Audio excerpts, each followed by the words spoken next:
Chapter 2 انا انسانیت کی موجودہ حالت، ego the current state of humanity. یہ جو لفظ ہوتے ہیں، چاہے جو بولے گئے ہوں یا بنا بولے دماغ میں خیال بن کر گردش کر رہے ہوں، یہ انسان پر ایک ہپنوٹک اثر ڈالتے ہیں، جادوئی اثر۔ اور جب لفظ یہ سحر آپ پر طاری کر دیتے ہیں تو آپ آسانی سے ان میں خود کو گم کر سکتے ہیں۔ آپ پھر اس چیز سے اٹیچ ہو جاتے ہیں کہ جس کو آپ نے لیبل دے لیا ہو، مگر حقیقت یہ ہے کہ جس لفظ کے ساتھ آپ کسی چیز کو شناخت کرتے ہیں، آپ اس چیز کو نہیں جان رہے ہوتے، بس اس لفظ کو جانتے ہیں۔ ہر چیز ایک راز ہے، ایک نامعلوم جزیرہ، دریافت کا منتظر۔ لیکن جب آپ اس چیز کو لفظ کا پردہ دے دیتے ہیں تو اس کشٹ سے خود کو بچا لیتے ہیں جو اس نامعلوم جزیرے کی دریافت کے لیے سہنا پڑتا ہے۔ سوچیے ہر چیز کو، چاہے وہ ایک پرندہ ہو، ایک درخت، یا سڑک کنارے پڑا کوئی پتھر یا کوئی انسان۔ کیا آپ ان چیزوں کو جانتے ہیں؟ جی نہیں، بس آپ اس لیبل سے آشنا ہیں جو ان چیزوں کے حوالے سے آپ کے دماغ میں موجود ہے۔ یہ سب چیزیں جو آپ کے ارد گرد ہیں، حرکت میں یا ساکت، یہ ان نویبل ہیں، اور یہ سب چیزیں اسی لیے بہت گہرے معنی رکھتی ہیں۔ ہم جو پرسیو کرتے ہیں، جو تجربہ کرتے ہیں، جو سوچتے ہیں، وہ بس چیزوں کی سطح سے زیادہ کچھ نہیں۔ حقیقت کی بس باہری پرت، پیاز کا بس باہری چھلکا، یا سمندری گلیشیئر کا بس سطح سمندر سے باہر نکلا تھوڑا سا حصہ، ٹپ آف دی آئس برگ۔ اس ظاہری سطح سے نیچے اگر آپ دیکھ سکیں تو جانیں گے کہ ہر چیز نہ صرف یہ کہ دوسری تمام چیزوں سے کنیکٹڈ ہے، بلکہ اس ماخذ حیات، اس سورس آف لائف سے بھی کنیکٹڈ ہے جن سے ان کی تخلیق ہوئی ہے۔ چاہے وہ چیز کوئی پتھر ہے، کوئی پھول، کوئی پرندہ، یہ سب اپنی گہرائی میں آپ کو خدا کی طرف ہی لے جانے والے ہیں، ماخذ کی طرف، خود اپنی طرف۔ کبھی یہ تجربہ کر کے دیکھیں کہ کسی چیز کو ہاتھ میں اٹھائیں یا اسے دیکھیں، اسے کوئی لفظ نہ دیں، کوئی ذہنی لیبل نہ دیں، آپ جانیں گے کہ آپ کے اندر ایک عجیب سی حیرت پیدا ہوگی جب آپ بنا کسی نام کے کسی چیز کو چھوتے یا دیکھتے ہیں تو اس چیز کا جوہر، اس چیز کا ایسنس براہ راست آپ سے رابطہ کرتا ہے، کمیونیکیٹ کرتا ہے۔ اور نہ صرف یہ کہ آپ اس چیز کا جوہر جان سکتے ہیں، بلکہ اسی راستے سے آپ خود اپنے جوہر تک بھی پہنچ جاتے ہیں۔ یہی وہ خوبی ہے جو عظیم فنکاروں میں ہوتی ہے، جو آرٹ کے شاہکار تخلیق کر جاتے ہیں۔ وین گو کی جو کرسی کی پینٹنگ ہے، وہ کیا بتا رہی ہے؟ وین گو نے اس کے بارے میں یہ نہیں کہا تھا کہ یہ بس ایک پرانی کرسی ہے۔ وہ کرسی کو دیکھتا رہا، دیکھتا رہا اور دیکھتا رہا۔ اس نے کرسی کی بینگنیس کو، اس کے ہونے کو، کل ہونے کی پوری اسکیم میں اس کے مقام کو محسوس کیا، اور پھر وہ کینوس کے سامنے پینٹ اور برش لے کر بیٹھا۔ وہی کرسی جس کو دیکھ کر اس نے پینٹنگ بنائی تھی، وہ چند ڈالروں میں بکی، مگر وہ پینٹنگ آج 2,50,00,000 ڈالر میں بھی ہاتھ نہیں آتی۔ جب آپ دنیا کو لفظوں اور لیبل سے نہیں ڈھانکتے تو آپ کی زندگی میں زندگی کا وہ معجزہ پھر لوٹ آتا ہے جو انسانیت نے تب کھویا تھا جب وہ تھاٹس کو استعمال کرنے کی بجائے انہی تھاٹس کے قبضے میں چلی گئی تھی۔ آپ کی زندگی میں پھر گہرائی لوٹ آتی ہے، چیزوں میں موجود نیاپن پھر تازہ ہو جاتا ہے، ان کی تازگی پھر عیاں ہو جاتی ہے، اور پھر ہی آپ اپنے ناگزیر سیلف، اپنی بینگ کو تجربے میں لاتے ہیں۔ وہ سیلف، وہ بینگ کہ جو لفظوں، سوچوں، ذہنی لیبلز اور ذہنی تصویروں سے کہیں پہلے ہے۔ اور ایسا ہونے کے لیے سب سے پہلا قدم ہے کہ آپ کا سینس آف آئی، میں ہوں کا احساس، بینگ کا احساس، خود کو ان تمام چیزوں سے الگ کر لے، یعنی ڈس آئیڈینٹیفائی کر لے، جن کے ساتھ یہ سینس آف آئی، میں ہوں کا احساس مکس ہو چکا ہے۔ آئی ایم کے احساس کو چیزوں اور لفظوں اور لیبل سے الگ کرنا ہی وہ موضوع ہے جو اس کتاب کا مرکزی خیال ہے۔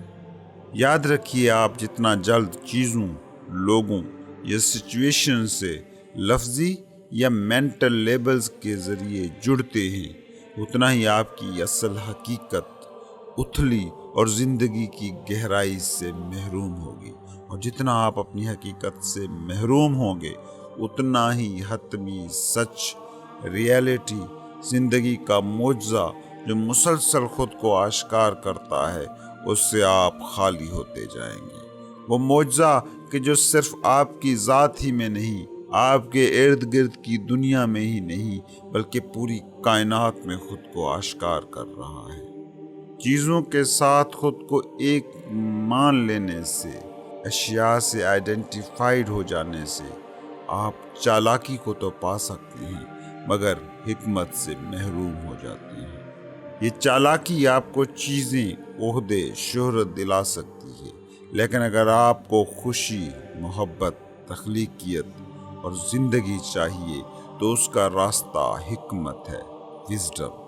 یہ حکمت، یہ وزڈم ہے ان گیپس میں جو آپ کی ادراکات، پرسیپشنز اور ان ادراکات کی اس تشریح کے درمیان ہوتے ہیں جو آپ کا دماغ کرتا ہے۔ فرض کریں آپ ایک درخت کو دیکھتے ہیں تو اس کو پرسیو کرنے کے عمل اور آپ کے دماغ کی طرف سے اس کو درخت کا لیبل دیے جانے کے درمیان ایک وقفہ ہوتا ہے۔ اس وقفے سے آگہی پانا ہی وہ دروازہ ہے جو حکمت کی سلطنت میں کھلتا ہے۔ یقیناً لفظ اور تھاٹس کو ہم نے استعمال کرنا ہوتا ہے کیونکہ ان کا بھی اپنا حسن ہے، مگر سوال یہ ہے کہ کیا ہمیں ان لفظوں، ان سوچوں کا قیدی ہونے کی کوئی ضرورت ہے؟ لفظ ریالٹی کو، حقیقت کو ایک ایسی چیز تک محدود کر دیتے ہیں جو دماغ کی گرفت میں آ سکے، اور یہ حتمی حقیقت تک رسائی کا بہت ہی محدود دائرہ ہے۔ اس بات کو سمجھیں کہ زبان 5 بنیادی ساؤنڈز، آوازوں پر مبنی ہوتی ہے جو ہمارا ووکل کارڈ پیدا کر سکتا ہے۔ یہ 5 آوازیں ہیں واولز، یعنی اے، ای، آئی، او، یو۔ اس کے علاوہ جو آوازیں ہیں وہ کانسوننٹس کہلاتی ہیں جو ہوا کے پریشر سے پیدا ہوتی ہیں، جیسے ایس، ایف، جی اور باقی حروف تہجی۔ اب آپ بتائیں کہ کیا ان بنیادی آوازوں کے کچھ کمبینیشن یہ کیسے انٹرپریٹ کر سکتے ہیں کہ آپ کیا ہو، یا اس کائنات کا حتمی مقصد کیا ہے، یا حتیٰ کہ اس چیز کو گہرائی میں بتا سکتی ہیں کہ یہ پتھر ہے، یہ درخت ہے، یہ پرندہ ہے۔ انائی سراب، دا ایلوزری سیلف۔ لفظ میں یا آئی نہ صرف ہماری عظیم ترین غلطی کا استعارہ ہے، ناکارگی کا، بلکہ یہ گہرا ترین سچ بھی ہے۔ غلطی یا گہرا سچ، اس بات کا انحصار اس بات پر ہے کہ آپ اسے کیسے استعمال کرتے ہیں۔ عام جو اس کا استعمال ہوتا ہے اس کے لحاظ سے دیکھیں تو میں یا اس قبیل کے دوسرے لفظ میرا، مائی، مائن اور مائی سیلف وہ لفظ ہیں جو ہم سب سے زیادہ استعمال کرتے ہیں، مگر اکثر ان کا استعمال گمراہ کن ہوتا ہے۔ اس نارمل روزمرہ میں لفظ میں کا استعمال ہماری اولین فاش غلطی ہے، ناکارگی ہے، کیونکہ اس سے وہ غلط فہمی تخلیق ہوتی ہے جس غلط فہمی کی اینک سے آپ خود کو پرسیو کرتے ہیں کہ آپ کون ہیں۔ اسے میں کہتا ہوں سرابی نوعیت کا احساس سے شناخت، illusory sense of identity، اور اسی کا نام انا ہے۔ یہی وہ سرابی احساس ذات ہے جسے زمان و مکان اور انسانی فطرت کی حقیقتوں کے بیان کے حوالے سے اعلیٰ ترین کام کرنے والے فزسسٹ البرٹ آئنسٹائن نے کہا تھا، فریب نظر، an optical illusion of consciousness۔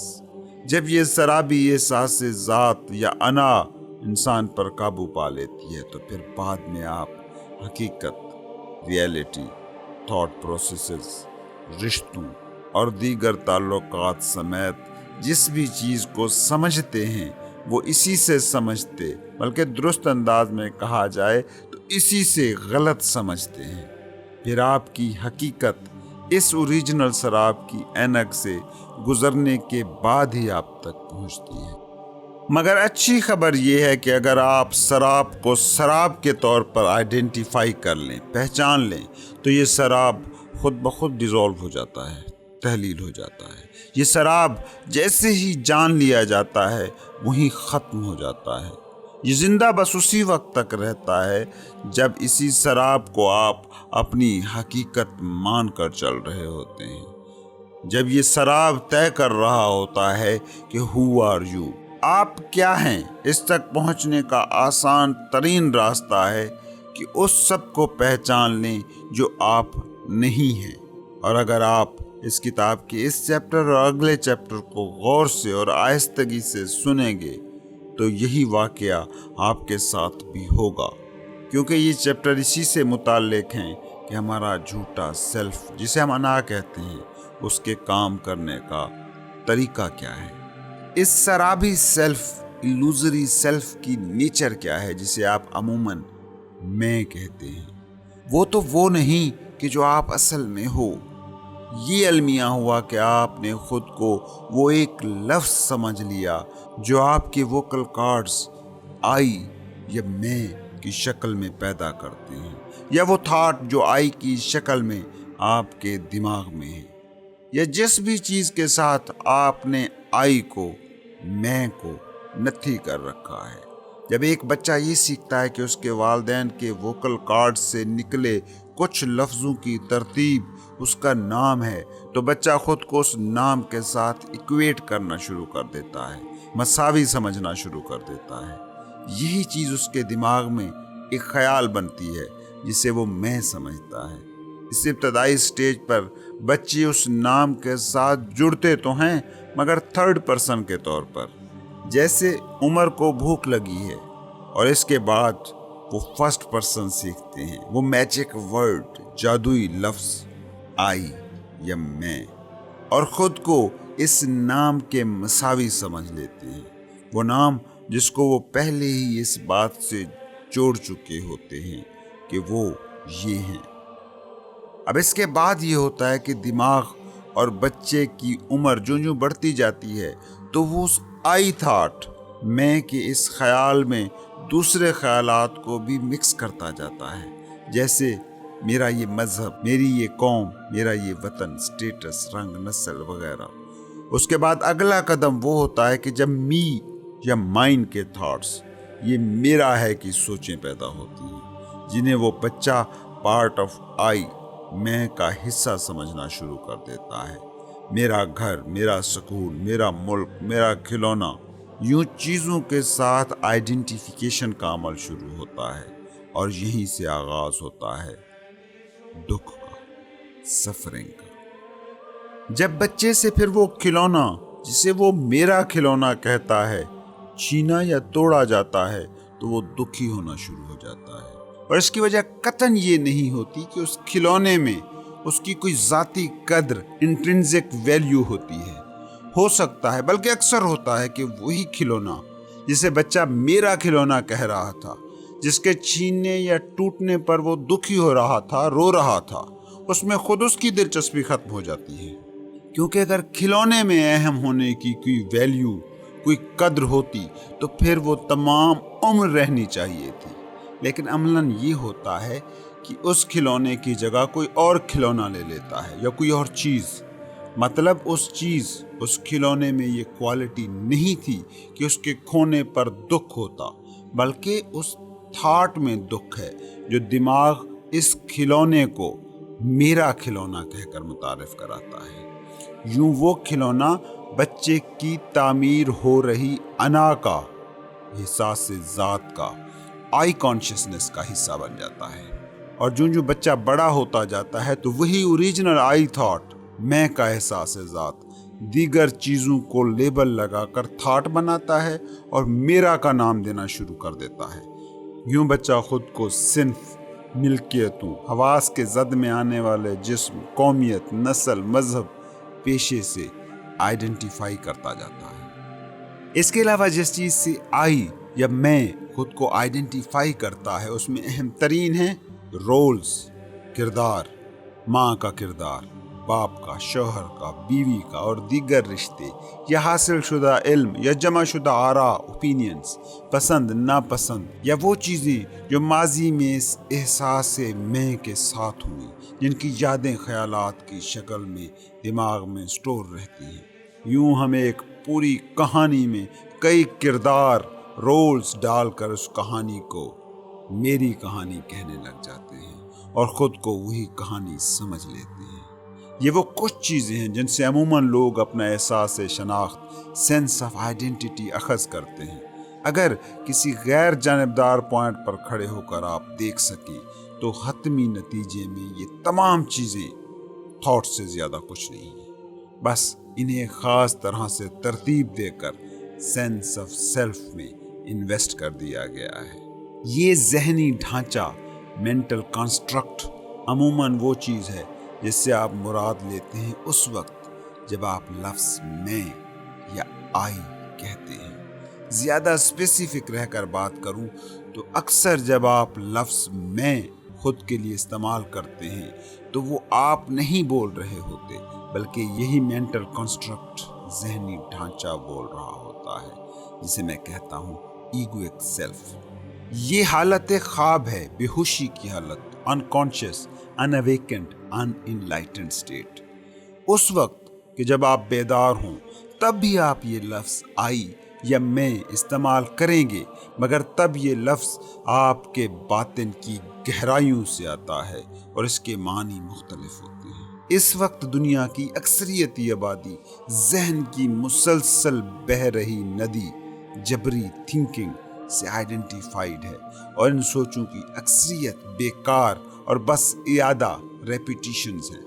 ان کا آئی ان کے تھاٹ پروسیس سے الگ کوئی شے نہیں ہے، یا پھر ان تھاٹس کے نتیجے میں پیدا ہونے والے ایموشنز یا جذبات کے سوا کچھ اور نہیں۔ روحانیت کی زبان میں کہوں تو اسی کا نام روحانی طور پر انکانشیس ہونا ہے۔ لوگوں کو جب میں کہتا ہوں کہ ان کے سر میں مسلسل آوازیں اٹھ رہی ہیں جو کبھی رکتی نہیں ہیں، تو وہ کہتے ہیں کیا آوازیں، یا پھر غصے میں ایسی آوازوں کے وجود سے ہی انکار کر دیتے ہیں جو ان اٹ سیلف وہی آواز ہے جو سر سے اٹھ رہی ہے، تھنکر سے، ان آبزروڈ مائنڈ سے۔ یہ مسلسل بول رہا دماغ آپ کے ساتھ یوں ایک ہو جاتا ہے کہ جیسے کوئی بھوت ہو جس نے کسی جسم پر قبضہ جما لیا ہو۔ مائنڈ سے یہ آئیڈینٹیفیکیشن بعض لوگوں میں ٹوٹتی ہے تو اس کے مختلف اثر پڑتے ہیں۔ جیسے کچھ لوگ کبھی اس پہلے لمحے کو فراموش نہیں کر پاتے جب وہ مائنڈ سے ڈس آئیڈینٹیفائی ہوئے تھے۔ جن لوگوں میں یہ شفٹ آتا ہے وہ تھوڑی دیر کے لیے اپنی آئیڈینٹی کو ذہنی مواد، کنٹینٹ آف مائنڈ کی بجائے بیک گراؤنڈ میں موجود آگہی، اویئرنیس سے جڑا ہوا محسوس کرتے ہیں۔ کچھ اور لوگوں میں یہی عمل اتنا لطیف ہوتا ہے کہ وہ اس کو نوٹس ہی نہیں کر پاتے، یا پھر وہ صرف اور صرف اس لطف، جوائے، اس اندرونی سکون، انر پیس کو نوٹس کر پاتے ہیں جن کی کوئی توجیہ وہ نہیں کر سکتے۔ سر میں موجود شور، میری آگاہ اور باشعور زندگی کی پہلی جھلک میں نے دیکھی اس وقت جب میں لندن یونیورسٹی میں فرسٹ ایئر کا طالب علم تھا۔ میں ہفتے میں 2 بار یونیورسٹی لائبریری جانے کے لیے سب وے ٹرین کو استعمال کیا کرتا تھا۔ لائبریری جانے کا میرا عموماً وقت ہوتا تھا صبح 9 بجے۔ ایک دن کی بات ہے کہ میں لائبریری جانے کے لیے ٹرین میں بیٹھا تھا۔ میرے بالکل سامنے کی سیٹ پر ایک خاتون بیٹھی تھی جس کی عمر کوئی 30 کے پیٹے میں ہوگی۔ اس ٹرین پر پہلے بھی کئی بار میں نے اس خاتون کو دیکھا تھا، اور مجھے وہ خاتون یاد اس لیے رہ گئی تھی کہ کوئی بھی اسے دیکھتا تو نوٹس کیے بنا نہیں رہ پاتا تھا۔ اس وقت بھی پوری ٹرین بھری ہوئی تھی، مگر اس خاتون کے ساتھ والی سیٹیں بالکل خالی پڑی تھیں، اور وجہ اس کی تھی اس خاتون کی حرکتیں۔ خاتون کا ذہنی توازن شاید بگڑا ہوا تھا۔ اس کے چہرے پر شدید تناؤ تھا اور وہ مسلسل خود کلامی کر رہی تھی۔ اس کی آواز سرد اور غصیلی تھی۔ وہ اپنے خیالات میں اور خود کلامی میں اتنی گم تھی کہ اسے یہ احساس ہی نہیں تھا کہ لوگ جو اس کے ارد گرد بڑی تعداد میں موجود ہیں اسے دیکھ رہے تھے۔ اس کا سر بائیں طرف کو تھوڑا سا جھکا تھا، جیسے اس کی ساتھ والی سیٹ پر کوئی بیٹھا ہو اور وہ اس سے بات کر رہی ہے۔ مجھے ایگزیکٹلی تو یاد نہیں کہ وہ اپنی خود کلامی میں کیا بڑبڑا رہی تھی، مگر اس کا خود سے یہ مکالمہ کچھ اس طرح تھا۔ اور پھر اس نے مجھے کہا، میں نے اسے جواباً کہا کہ تم جھوٹی ہو، اور تمہیں جرت کیسے ہوئی کہ مجھ پر یہ الزام لگاؤ؟ میں نے ہمیشہ تم پر اعتماد کیا اور تم نے مجھے ہمیشہ دھوکہ دیا۔ ٹرین جب ٹوٹنہیم کورٹ روڈ کے اسٹیشن پر پہنچی، وہ عورت اٹھی اور دروازے کی طرف چل پڑی۔ لفظ اب بھی مسلسل اس کے منہ سے نکل رہے تھے۔ مجھے بھی چونکہ اسی سٹاپ پر اترنا تھا، اس لیے اس کے پیچھے میں بھی اتر گیا۔ خاتون اب بھی مسلسل بول رہی تھی۔ اس کا رخ بیڈ فورڈ اسکوائر کی طرف تھا۔ اب میرا تجسس بڑھ چکا تھا۔ میں نے فیصلہ کیا کہ جب تک وہ خاتون اسی راستے پر ہے جس پر میں جا رہا ہوں تو میں اس کے پیچھے پیچھے ہی چلوں گا۔ خاتون اگرچہ خود کلامی کر رہی تھی، مگر اس کی چال سے صاف لگ رہا تھا کہ اسے معلوم ہے کہ کہاں جانا ہے۔ تھوڑی ہی دیر میں ہم دونوں سینٹ ہال کی اس شاندار بلڈنگ کے سامنے کھڑے تھے جہاں یونیورسٹی کا انتظامی بلاک اور لائبریری تھی۔ میں ورطۂ حیرت میں تھا۔ کیا یہ ممکن ہے کہ ہم دونوں ایک ہی جگہ پر جا رہے ہوں؟ لگ یہی رہا تھا کہ وہ خاتون بھی وہیں جا رہی تھی جہاں میں نے جانا تھا۔ کیا وہ کوئی استاد تھی یا اسٹوڈنٹ، یا آفس میں کام کرنے والی کوئی عورت، یا کوئی لائبریرین؟ ہو سکتا ہے کہ وہ کسی نفسیات کے ریسرچر کا پروجیکٹ ہو۔ خیر، اس سوال کا جواب مجھے کبھی نہ ملا۔ میں خاتون سے 20 قدم پیچھے چل رہا تھا، اور جب میں اس بلڈنگ میں داخل ہوا تو خاتون کسی لفٹ میں سوار ہو کر گم ہو چکی تھی۔ جو کچھ بھی میں نے اس وقت دیکھا اس نے مجھ پر سختہ سا طاری کر دیا۔ بطور 25 سالہ فرسٹ ایئر اسٹوڈنٹ میں خود کو ایک ایسا شخص سمجھتا تھا جو انٹلیکچوئل بننے جا رہا تھا۔ عمر کے اس دور میں مجھے اس بات پر یقین تھا کہ انسانی وجود کو درپیش ہر مسئلے کو خرد انٹلیکٹ سے سلجھایا جا سکتا ہے، یعنی تھنکنگ مائنڈ انسان کے تمام مسائل کو حل کر سکتا ہے۔ تب تک میں اس حقیقت کو نہیں سمجھا تھا کہ آگہی، اویئرنس کے بنا فقط سوچیں انسانی وجود کو درپیش حقیقی ترین مسئلہ ہیں۔ میں اپنے پروفیسروں کو ایسا صوفی سمجھتا تھا جن کے پاس زندگی کے ہر سوال کا جواب تھا۔ یونیورسٹی میرے لیے علم کا مندر تھی، اور اس مقدس جگہ پر ایسی فاتر العقل خاتون کا کیا کام تھا؟ لائبریری میں داخل ہونے سے پہلے واش روم میں بھی میں اسی خاتون ہی کے بارے میں سوچ رہا تھا، اور وہاں جب میں اپنے ہاتھ دھو رہا تھا تو ذہن یہ سوچ رہا تھا کہ اللہ کرے میرا ایسا انجام نہ ہو۔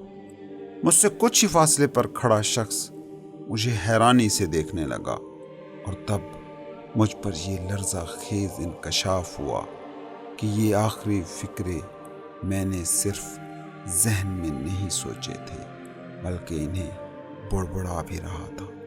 او میرے خدایا، میں تو پہلے ہی اس عورت کی طرح بن چکا ہوں۔ کیا میرا بھی دماغ اس عورت کی طرح ہر وقت بول نہیں رہا ہوتا ہے؟ ہم دونوں میں بس تھوڑا سا ہی تو فرق ہے۔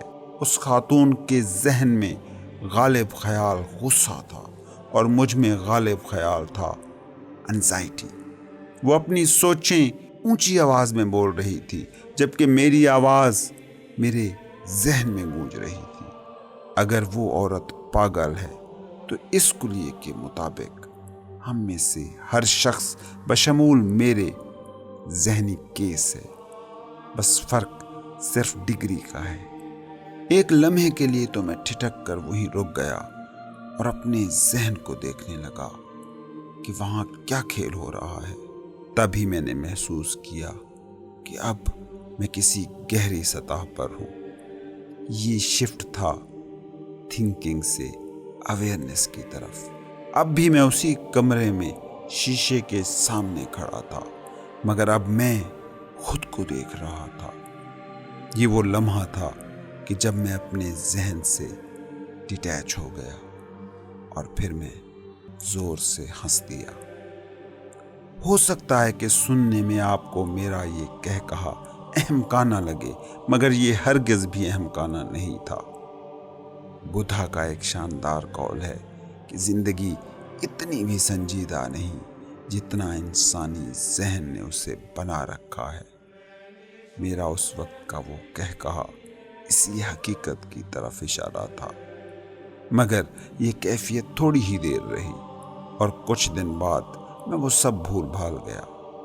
میرے اگلے 3 سال شدید ترین انزائٹی اور ڈپریشن میں گزرے، مائنڈ کے ساتھ مکمل آئیڈینٹیفائیڈ حالت میں خودکشی کے قریب پہنچ گیا تھا کہ پھر آگہی کی دنیا کی طرف لوٹ آیا، اور اس بار آگہی کا یہ دور کوئی ہلکی سی جھلک نہیں تھا۔ میں جبری سوچوں، کمپلسیو تھنکنگ اور دماغ کے تراشے میں سے، انا سے آزاد ہو گیا۔ اس خاتون کے جس واقعے کا میں نے اوپر ذکر کیا ہے، اس نے نہ صرف مجھے آگہی کی پہلی جھلک دکھلائی تھی، بلکہ وہ جو انسانی عقل سے متعلق مطلق درست ہونے کا میرا تصور تھا، اس کو بھی تشکیک زدہ کر دیا۔ اس واقعے کے چند ماہ بعد ہی ایک اور المناک واقعہ ہوا جس نے میری اس تشکیک کو اور بھی پختہ کر دیا۔ وہ سوموار کی ایک صبح تھی۔ ہم لوگ کلاس میں اپنے اس پروفیسر کے لیکچر لینے کو پہنچے جن کی فراست اور ذہنی پختگی کا میں بڑے دل سے قائل تھا، مگر وہاں پہنچ کر پتہ لگا کہ میرے اس پسندیدہ ترین پروفیسر نے گزشتہ روز پسٹل سے خود کو شوٹ کر کے خودکشی کر لی ہے۔ مجھ پر تو گویا سکتہ سا طاری ہو گیا۔ وہ ایک انتہائی معزز پروفیسر تھے جن کی واقعی بہت قدر کی جاتی تھی، ایک ایسا استاد جس کے بارے میں میرا یقین تھا کہ ان کے پاس زندگی کے ہر سوال کا جواب ہے۔ تاہم اب بھی میرے پاس زندگی کو پرکھنے کے لیے ذہن اور انٹلیکٹ کے سوا کوئی اور متبادل موجود نہیں تھا۔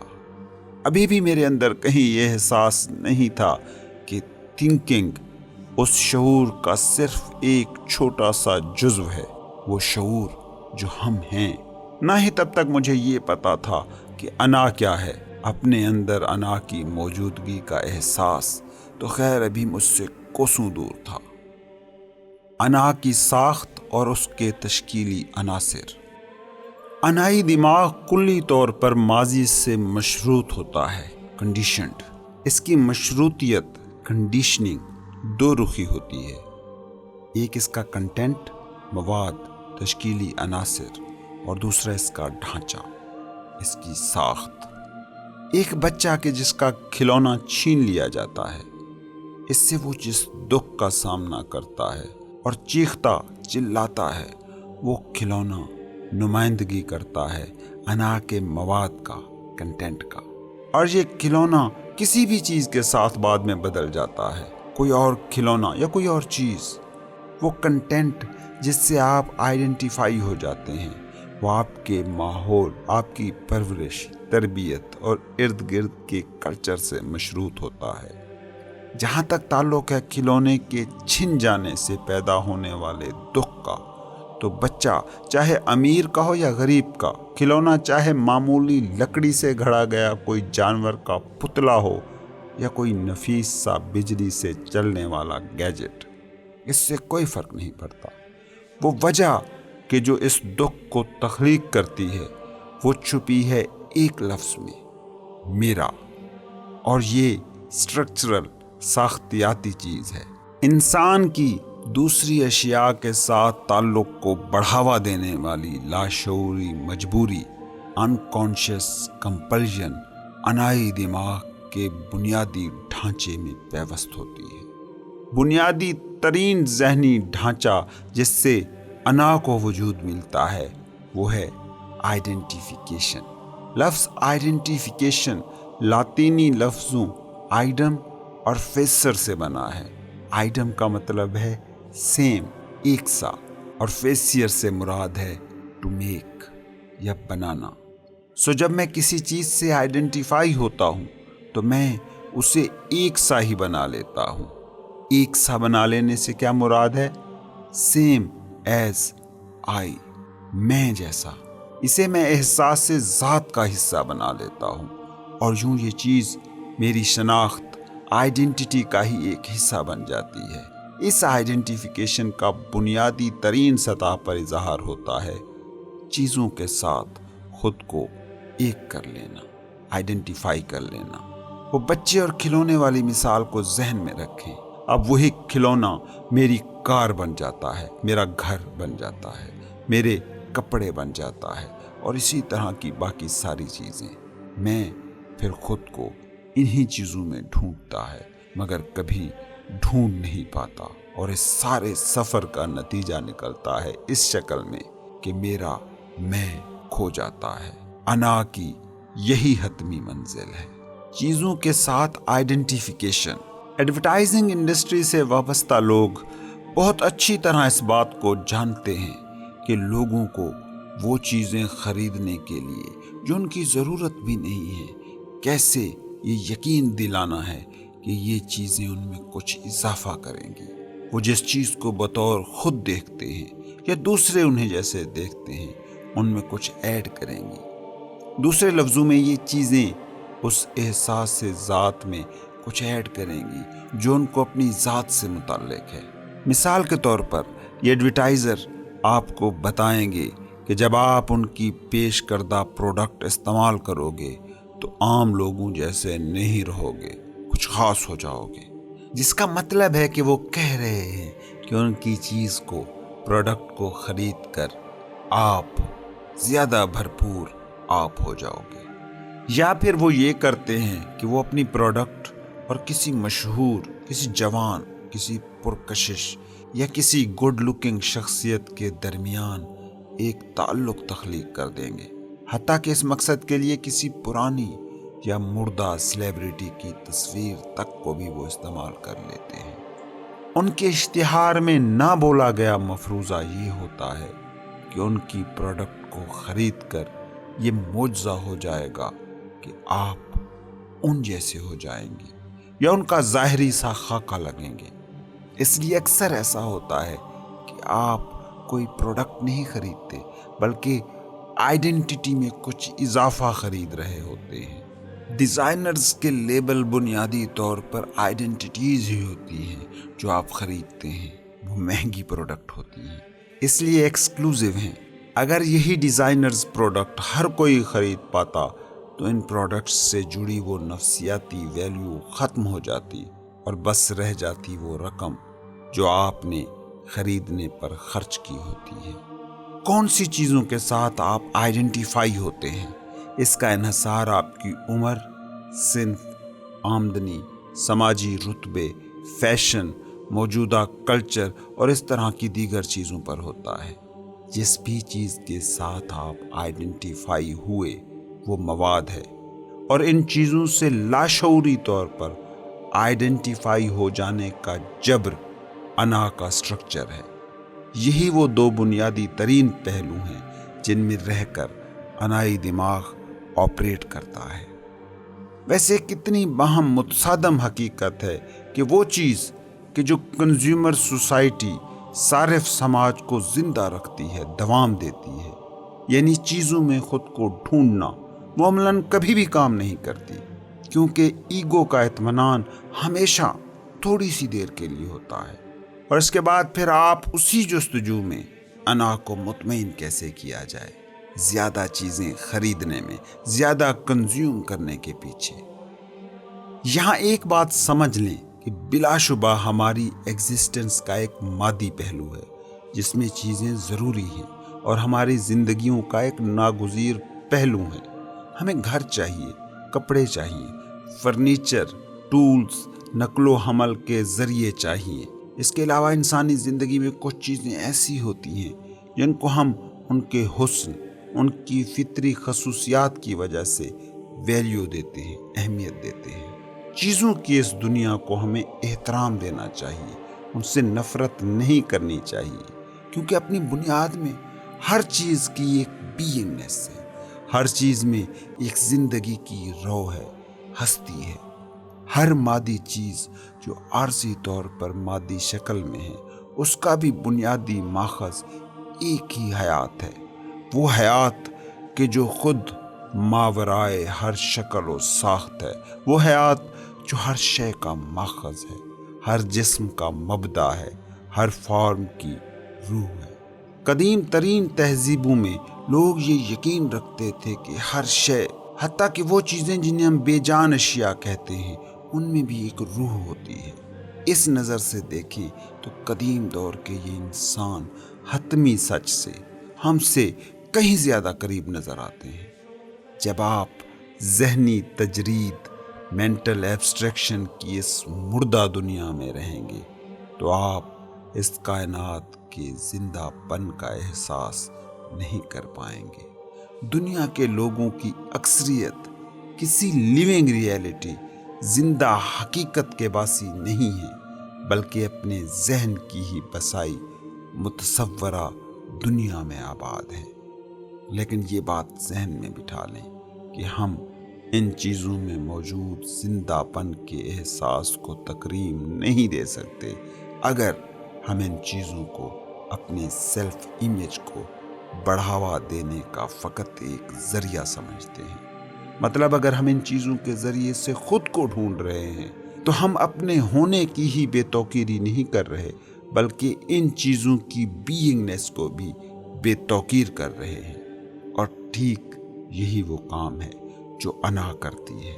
انا چیزوں کے ساتھ آئیڈینٹیفیکیشن تخلیق کرتی ہے، ان کا خپ پالتی ہے، اور اس کے بدلے میں ہماری یہ کنزیومر سوسائٹی تخلیق ہوتی ہے، اور یہ معاشی ڈھانچے بنتے ہیں۔ وہ معاشی ڈھانچے کہ جہاں ترقی کا بس ایک ہی معیار ہے، حل میں مزید اور زیادہ کی یہ بے لگام جد و جہد، نامختتم ترقی کی یہ منظور کوشش ناکارگی ہے، بلکہ ایک بیماری ہے۔ یہ بالکل وہی ناکارگی ہے جس کا اظہار کینسر کے خلیے کرتے ہیں۔ کینسر کے خلیوں کا بس ایک ہی گول ہوتا ہے، خود کو ملٹی پلائی کرتے رہنا، زیادہ سے زیادہ ہوتے جانا، اس بات سے بے خبر خود کو بڑھاتے رہنا کہ آخر میں یہی منہ زور بڑھوتری خود ان کے وجود کو بھی مٹا دینے والی ہے، کیونکہ یہ کینسر سیلز اس زندہ وجود کو مٹا دیتے ہیں جن میں یہ خود پائے جاتے ہیں۔ کچھ ماہرین معیشت ترقی کے تصور سے ایسے جڑے ہیں کہ وہ اس لفظ کو چھوڑنے پر ہی تیار نہیں، اس لیے وہ معاشی بحران کو بھی اسی لفظ کے تناظر میں ہی دیکھتے ہیں، اور بحران کے اس دور کو وہ معکوس ترقی، نیگیٹو گروتھ کا نام دیتے ہیں۔ دنیا کے لوگوں کی اکثریت کا ایک ہی خط ہے، ایک ہی سراب نے ان کو گھیرا ہوا ہے کہ بس وہ زیادہ سے زیادہ چیزوں پر قبضہ کر لیں۔ یہی آج کے انسان کی سب سے بڑی بیماری ہے۔ جب آپ اس زندگی کو محسوس نہیں کر پاتے کہ جو خود آپ ہو، پھر آپ اپنی زندگی کو چیزوں سے بھرنا شروع کر دیتے ہیں۔ میں بطور ایک روحانی مشق آپ کو مشورہ دوں گا کہ کبھی مشاہدہ نفس کریں، خاموش بیٹھیں اور غور کریں کہ اس مادی دنیا کے ساتھ آپ کا تعلق کیا ہے، اور خاص طور پر ان مادی اشیاء پر توجہ دیں جن کے ساتھ آپ لفظ میرا لگاتے ہیں۔ ایمانداری اور ہوشیاری کے ساتھ اس پر غور کریں تو آپ کی روح اس سے بیدار ہو سکتی ہے۔ مثال کے طور پر اس بات پر دھیان دیں کہ کہیں آپ کی سیلف ورتھ، اپنی قدر ان چیزوں سے تو نہیں جڑی جن کے آپ مالک ہیں۔ کیا کوئی ایسی چیزیں ہیں کہ جن کے آپ کے پاس ہونے سے آپ میں اہمیت اور برتری کا احساس پیدا ہوتا ہے؟ کیا ان اشیاء کی کمی سے، ان کے جانے سے، ان کے نہ ہونے سے آپ ان دوسروں کے مقابلے میں خود کو کمتر محسوس کرتے ہیں کہ جن کے پاس یہ چیزیں موجود ہیں؟ کیا آپ دوسروں کی نظر میں اپنی اہمیت کو ثابت کرنے کے لیے ان چیزوں کا معمول میں ذکر کرتے ہیں، ان پر شیخی بگاڑتے ہیں، اور پھر ان کے سراہنے پر خود میں ان چیزوں کی بدولت احساس سے فخر محسوس کرتے ہیں، یا جب آپ کوئی قیمتی چیز کھوتے ہیں یا کوئی آپ سے زیادہ وہ چیزیں رکھتا ہے تو خود میں پچھتاوا یا غصہ یا کسی نہ کسی قسم کا احساس سے فنا محسوس کرتے ہیں؟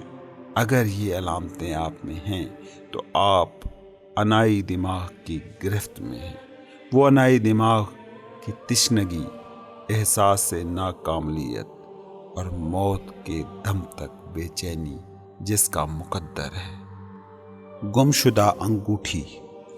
جب لوگوں نے مجھے کونسلر اور روحانی گرو کا مرتبہ دینا شروع کیا تو ان دنوں کی بات ہے کہ میں کینسر کی مریضہ ایک خاتون کو ہفتے میں 2 بار ملنے جایا کرتا تھا۔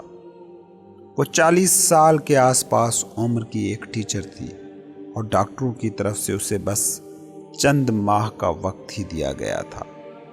ان ملاقاتوں میں ہم دونوں شاذ ہی کبھی بولتے تھے، ورنہ زیادہ تر وقت ہم دونوں بس خاموش بیٹھے رہتے۔ اور جب ہم ایک دن ایسے ہی خاموش بیٹھے تھے تو اس دوران اس خاتون میں باطنی سکوت کی پہلی اور ہلکی سی جھلکیاں دکھائی دینا شروع ہوئی۔ وہ سکوت جو بطور اسکول ٹیچر اپنی مصروف زندگی میں اس نے کبھی محسوس نہیں کیا تھا۔ لیکن پھر ایک دن میں گیا تو وہ بہت ہی پریشان اور شدید غصے میں تھی۔ میں نے پوچھا کیا ہوا؟ اس نے بتایا کہ اس کی ہیرے کی انگوٹھی، جو صرف قیمتی ہی نہیں تھی بلکہ اس کی ایک جذباتی ویلیو بھی تھی، وہ نہیں مل رہی، اور یہ کہ اسے یقین ہے کہ یہ انگوٹھی اس عورت نے چرائی ہے جو اس کی دیکھ بھال کے لیے آتی ہے۔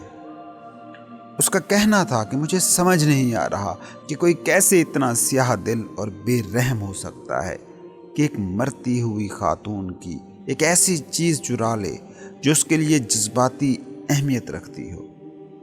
خاتون نے مجھ سے پوچھا کہ آپ مشورہ دیں، میں کیا کروں؟ اس عورت سے بات کروں یا پھر پولیس کو بلاؤں؟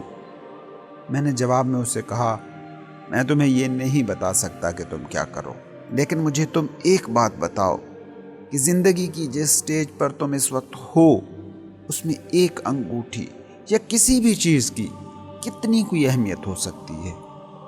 خاتون نے جواب دیا، آپ نہیں سمجھ رہے، یہ میری دادی کی انگوٹھی ہے۔ میں اپنی اس بیماری سے قبل روزانہ اس کو پہنتی تھی۔ یہ بس فقط ایک انگوٹھی نہیں تھی، انگوٹھی سے بہت کچھ زیادہ تھی۔ میں کیسے اس پر پریشان نہ ہوں؟ خاتون نے جس تیزی سے رد عمل دیا، جس غصے کا اظہار کیا، جس طرح اس کی آواز میں شدت کا دفاع جھلک رہا تھا، اس بات کا اشارہ تھے کہ وہ خاتون ابھی تک اتنی حاضر باش پریزنٹ نہیں ہو پائی تھی کہ اپنے باطن میں دیکھ پاتی اور خود کو اپنے رد عمل اور اس واقعے سے الگ کر کے دونوں کو علیحدہ علیحدہ دیکھتی۔ اس کا غصہ، اس کے دفاع کا انداز اس بات کی علامتیں تھیں کہ انا اب بھی اس کے ذریعے سے بول رہی تھی۔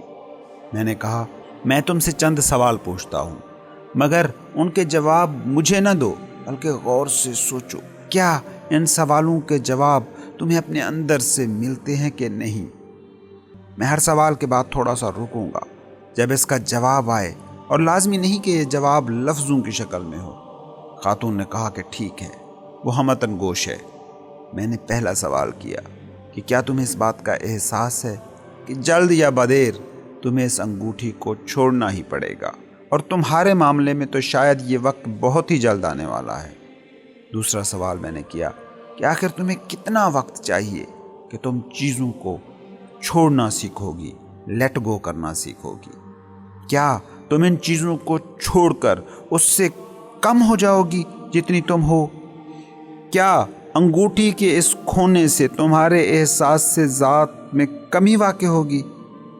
اس آخری سوال کے بعد چند منٹ تک خاموشی رہی، اور جب اس خاتون نے دوبارہ بولنا شروع کیا تو اس کے چہرے پر ایک مسکراہٹ تھی اور وہ پرسکون لگ رہی تھی۔ اس نے کہا کہ آپ کے آخری سوال نے ایک بہت ہی اہم احساس سے مجھے آشنا کیا ہے۔ پہلے تو میں نے اپنے ذہن سے اس سوال کا جواب پوچھا، جس کا جواب تھا کہ ہاں اس نقصان سے تمہارا احساس ذات کم ہو جائے گا۔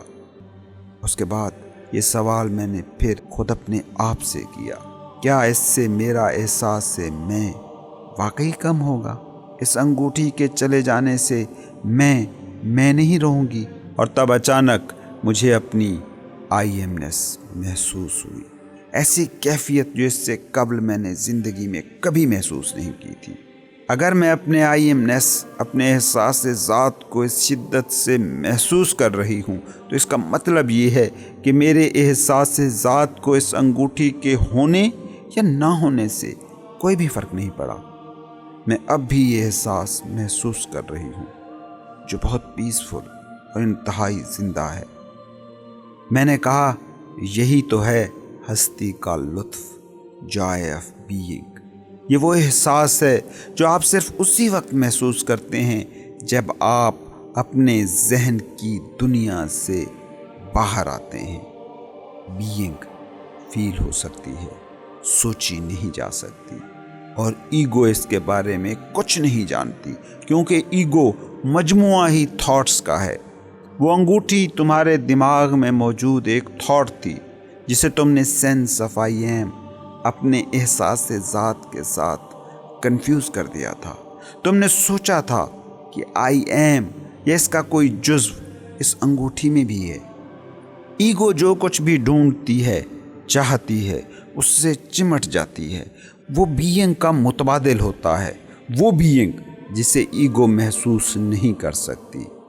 آپ چیزوں کو قدر دیں، ویلیو دیں، ان کا خیال رکھیں، لیکن جس دم آپ ان چیزوں سے ایک ہو جاتے ہیں تو جان لیں کہ یہ ایگو ہے۔ اور یہاں ایک اہم بات جسے یاد رکھنا ہے، آپ کبھی چیزوں کے ساتھ اٹیچ نہیں ہوتے، بلکہ آئی تھاٹ سے اٹیچ ہوتے ہیں۔ ایک پجیرو گاڑی آپ کے سامنے کھڑی تھی، چوری ہو جاتی ہے، آپ میں کوئی ایسی فیلنگ نہیں آتی کہ کوئی نقصان ہو گیا، لیکن اگر سائیکل بھی چوری ہو جائے جس کے ساتھ آپ لفظ میرا سائیکل لگاتے ہوں تو آپ میں دکھ کا احساس پیدا ہوتا ہے۔ جس بھی لمحے آپ اپنے نقصان کو قبول کر لیتے ہیں، ٹھیک اسی لمحے آپ انا سے ماورا ہو جاتے ہیں، اور تب وہ آئی ایم، وہ جو حقیقی آپ ہو، جو خود اپنی ذات میں شعور ہے، وہ ابھرتا ہے۔ خاتون بولی کہ آج میں عیسیٰ کی وہ بات سمجھی ہوں جو کبھی میری سمجھ میں نہیں آتی تھی، کہ اگر کوئی تم سے قمیض چھینے تو اپنا کوٹ بھی اسے دے دو۔ میں نے کہا، بالکل یہی مطلب ہے اس بات کا، مگر اس کا قطعاً یہ مطلب نہیں کہ تم اپنی الماری کو تالا نہ لگاؤ۔ اس کا بس اتنا سا مطلب ہے کہ بعض اوقات چیزوں کو ہونے دینا، لیٹ گو کرنا، ان سے چمٹنے یا ان کے دفاع کرنے سے کہیں زیادہ بڑا اور طاقتور ایکٹ ہوتا ہے۔ وہ خاتون اپنی زندگی کے آخری چند ہفتوں میں بہت کمزور ہو گئی تھی، مگر جوں وہ کمزور ہوتی جا رہی تھی، اس کے چہرے پر ایک عجیب سی چمک بھی بڑھتی جا رہی تھی، جیسے اس کے اندر کہیں سے روشنی نکل رہی ہو۔ اس کے بعد اس خاتون نے اپنی اکثر چیزیں خیرات کر دی۔ کچھ چیزیں تو اس نے اسی خاتون کو دیں جس پر اسے شک تھا کہ اس کی انگوٹھی اس نے چرائی تھی، اور ہر چیز کو دان کرنے کے بعد اس کے اندر کا احساس سے خوشی بڑھتا اور گہرا ہوتا گیا۔ جب اس خاتون کی ماں نے مجھے فون کر کے بتایا کہ وہ خاتون اب اس دنیا میں نہیں رہی، تو ساتھ یہ بھی بتایا کہ وہ انگوٹھی اس کی دوائیوں کی الماڑی سے مل گئی تھی۔ اب یہ نہیں معلوم کہ وہ انگوٹھی اس خاتون نے واپس رکھی جس نے چوری کی تھی، یا وہ ہمیشہ سے وہیں پر تھی۔ یہ بات کوئی نہ جان سکا، مگر ایک چیز جو ہم جانتے ہیں وہ یہ ہے کہ زندگی آپ کو وہی تجربے دیتی ہے جو آپ کے شعور کے ارتقاء کے لیے سب سے زیادہ مددگار ہوتے ہیں۔ آپ کیسے جانیں کہ یہ تجربہ آپ کی ضرورت ہے؟ کیونکہ یہ وہ تجربہ ہے جو آپ اس وقت زندگی میں کر رہے ہیں۔ تو کیا یہ غلط ہے کہ اپنی ملکیتوں پر، کامیابیوں پر فخر کیا جائے، یا اگر دوسروں کے پاس آپ سے زیادہ ہے تو آپ زیادہ کے حصول کی کوشش نہ کریں؟ بالکل نہیں۔ احساس تفاخر، مزید کی چاہ نہ تو غلط ہے نہ درست ہے، یہ ایگو ہے۔ ایگو بھی غلط نہیں ہے، یہ بس انکانشیس ہے، لاشعوری ہے، اور جس دم آپ خود میں ایگو کو محسوس کرنا شروع کر دیتے ہیں، آپ ایگو سے ماورا ہونا شروع ہو جاتے ہیں۔ اس لیے کبھی اپنی انا کو زیادہ سیریس نہ لیں۔ جب بھی کوئی انائی رویہ آپ میں بیدار ہو تو آپ بس یہ کریں کہ ایک طنزیہ سی ہنسی ہنس دیں۔ ایک اہم بات جو آپ کو جاننی ہے وہ یہ ہے کہ ایگو پرسنل نہیں ہے، یہ وہ نہیں ہے جسے آپ اپنا آپ کہتے ہو۔ اگر آپ ایگو کو اپنا ذاتی مسئلہ بناتے ہیں تو اس سے ایگو اور توانا ہوتی ہے۔ ملکیت کا سراب۔ جب آپ کہتے ہیں کہ آپ کسی چیز کے مالک ہیں تو اس کا حقیقت میں کیا مطلب ہے؟ کسی چیز کو میری یا میرا بنانے سے کیا مراد ہے؟ اگر آپ کسی بڑے شہر کی ایک گلی میں کھڑے ہیں اور آسمان کو چھوتی کسی بڑی سی عمارت کو دیکھ کر کہتے ہیں کہ یہ میری ہے، میں اس کا مالک ہوں، تو تین باتیں ہو سکتی ہیں۔ ایک، یا تو آپ بہت دولت مند انسان ہیں، یا فاتر العقل ہیں، یا کمال کے جھوٹے ہیں۔ ان تینوں میں سے کوئی بھی صورت ہو، آپ ایک سٹوری بتا رہے ہیں، وہ کہانی جس میں آئی تھاٹ اور عمارت کی شکل کا ایک تھاٹ باہم مدغم ہو کر ایک ہو رہے ہیں۔ یہ ہے وہ طریقہ جس میں ملکیت کا ذہنی تصور کام کرتا ہے۔ اگر ہر شخص آپ کی بیان کردہ اس کہانی سے متفق ہو جائے تو اس کا مطلب ہے کہ یہ بلڈنگ آپ کی ہے۔ تو آپ کو ایک کاغذ کا ٹکڑا جسے آپ ملکیت نامہ کہتے ہیں سونپ دیا جاتا ہے۔ وہ کاغذ کا ٹکڑا ایک معاہدہ ہے کہ جو عمارت کی ملکیت کی آپ کی سٹوری ہے، لوگ اس سے متفق ہیں۔ آپ دولت مند ہیں۔ اگر کوئی بھی شخص اس کہانی پر متفق نہیں ہوتا تو اس صورت میں وہ آپ کو ذہنی امراض کے ڈاکٹر کے پاس بھیج دیں گے، کیونکہ اب آپ ان کی نظر میں فاتر العقل ہیں یا بہت بڑے جھوٹ بولنے والے۔ بات یہ سمجھنی ضروری ہے کہ وہ سٹوری اور تھاٹ فارمز جس سے وہ سٹوری بنتی ہے، لوگ چاہے اس سے اتفاق کریں یا اختلاف، اس کا آپ کیا ہو اس سے کوئی لینا دینا نہیں ہے۔ لوگ اگر آپ کی ملکیت کی اس کہانی پر یقین بھی کر لیں اور اتفاق بھی کر لیں تو بھی بہرحال یہ فکشن ہے، ایک افسانہ۔ لوگوں کی اکثریت بستر مرگ تک یہ نہیں جان پاتی کہ جب ہر بیرونی چیز بکھر کر تحلیل ہونا شروع ہو جاتی ہے کہ کوئی بھی چیز جو ان سے باہر ہے اس کا اس بات سے کوئی لینا دینا نہیں کہ ہو یو آر۔